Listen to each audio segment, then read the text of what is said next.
Pokemon Day is coming up extremely soon, and honestly, it's kind of crazy how fast January has flown by. Now, Pokemon is in a bit of a weird spot right now. I think it's fair to say that they've lost some trust with parts of their fan base. Not everyone, but some. You got diehard fans that love Pokemon Legends Arceus, and a lot of people who still enjoy Scarlet and Violet, but outside of that core audience, a lot of casual and longtime fans feel pretty indifferent. You hear the same things all the time. Pokemon isn't what it used to be. The games don't hit the same. Everything feels kind of mid right now. And honestly, I kind of get that. But this year feels like it's going to be different. We already know Pokemon has big plans lined up, and 2026 looks like it could be a really important year for the franchise. So today I want to go over my predictions for what we might see on Pokemon Day and what those announcements could tell us about the rest of the year. So go ahead, strap in, get comfortable. I'm probably going to yap for like 15 to 20 minutes, but let's talk about Pokemon in 2026. One of the biggest pieces of Pokemon news we've gotten recently, literally within 24 hours of me recording this, the announcement of a Pokemon experience coming to Universal Studios Japan,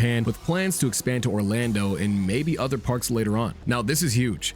Pokemon has done theme park collaborations before, but those were always temporary. This time, everything points to this being a permanent experience. I'm especially curious to see what they do here because Pokemon has said that this will be something that they've never done before. And that's interesting because Pokemon has already explored a lot of real-world interaction ideas. We've had Pokemon Go, we had games like Pokemon Snap, we've had the Google integrations where you could just catch Pokemon by looking them up. So what does a new Pokemon land actually look like? The most obvious idea is a fully immersive you are a Pokemon trainer experience.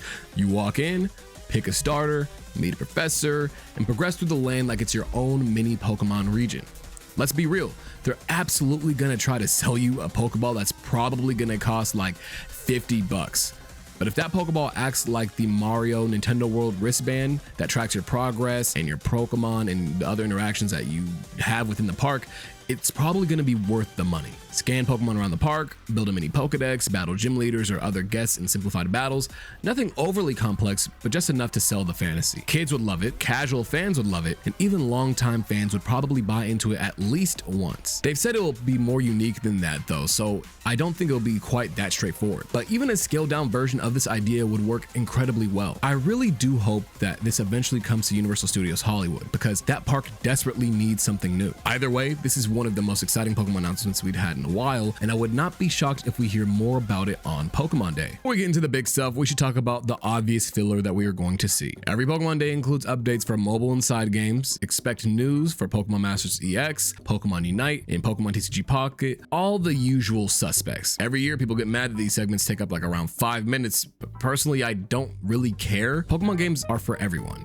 And if they skipped these updates entirely, fans of those games would feel completely ignored. Not every Pokemon fan plays every game, but someone does. That said, I am hoping that we get more than just celebratory trailers. Ideally, we see meaningful updates or even brand new side projects. And yes, Pokemon Unite specifically is who I am talking about. Either way, side games are a lock. They're predictable, unavoidable, and not why most people are tuning in. So now that we've gotten that out of the way, let's talk about what people actually care about. And by people actually caring about it, I mean me. Before we get into concrete predictions, I want to talk about something that we probably won't see, but I really wish that we could. A new Pokemon Mystery Dungeon game. That's it. That's all I really want. It's been a long time since we've gotten a new entry, and I know the developers have said that they don't know how to continue the story after Super Mystery Dungeon. Story-wise, they kind of went as far as they could. You went from fighting legendary Pokemon to literally defeating the embodiment of negativity itself. I get why that's a hard follow-up, but we now have over 1,000 Pokemon. There's more than enough room for a brand new Mystery Dungeon with a new cast,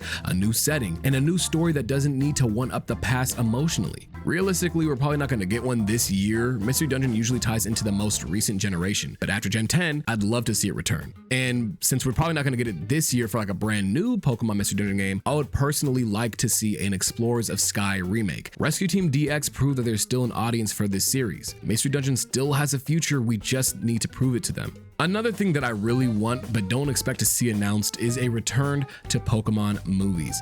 Now, the last Ash-focused Pokemon movie was years ago, and since then, Pokemon has mostly stepped away from theatrical releases. I kind of understand why. Movies usually come out after the games, once people understand the lore. But Pokemon movies were a huge part of the franchise's identity. They gave us events, they gave us more insight to mythical Pokemon, and just something to look forward to. Pokemon doesn't even need to rely on Ash anymore. They can tell new stories with new protagonists, give us original animated films, give us something cinematic. Pokemon could absolutely pull off a Demon Slayer level movie if the animation and story were there. Streaming projects are cool, but I don't think they should replace movies entirely. Whether it's a remake of the 2000 movie or something brand new, I really just want to see Pokemon movies come back. Now it's time for the actual meat and potatoes. Now on the big game side this year, we are most certainly getting Pokemon Champions, Pokemon Pokopia, and whatever Generation 10 ends up being called. The issue is timing. We don't know when Pokemon Champions is dropping. We know that Pokemon Pokopia will be coming out very soon, and Generation 10 is still a complete mystery. So let's actually start with Pokopia since we know the most about that. I'm almost certain that we'll see a final overview trailer for Pokemon Pokopia on Pokemon Day. Most people are already sold on this game based on the trailer that we've had in November, whether out of excitement or curiosity. People are going to play it, even if that means buying a Switch 2 just for it. There's definitely going to be some FOMO here though. I expect Pokemon to push extra marketing and merch, even if an amiibo is unlikely this close to launch. What I do expect is new reveals inside the trailer, more Pokopia exclusive Pokemon like Sleepy-Chew and Moslax, nothing massive, just enough to remind people that the game is right around the corner, literally like a week around the corner. Now for Pokemon Champions, it's going to be a bit trickier, but I do think that we'll get a much bigger trailer on Pokemon Day.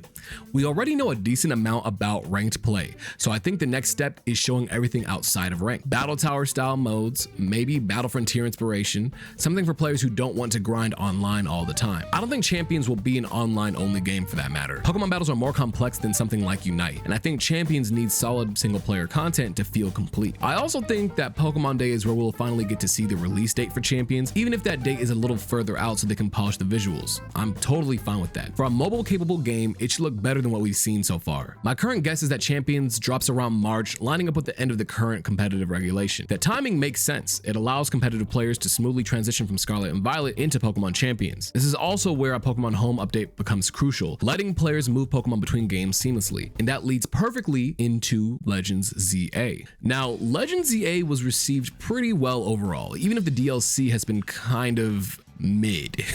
But because of that, I do think that we'll see extended support. By season 7, which will be around Pokemon Day, all current Mega Evolutions will be distributed, but the rank system tracks up to 10 seasons. There's an achievement that you can get that you can only acquire when you've beaten 10 seasons. So what happens next? Within Legends ZA, Quasartico Inc. has proven that Mega Evolutions can be created at will. That opens the door for new Mega Evolutions to debut here first. Now, I don't think we're going to be getting one every month, but maybe one every few seasons, enough to keep players engaged during the long gap before Generation 10.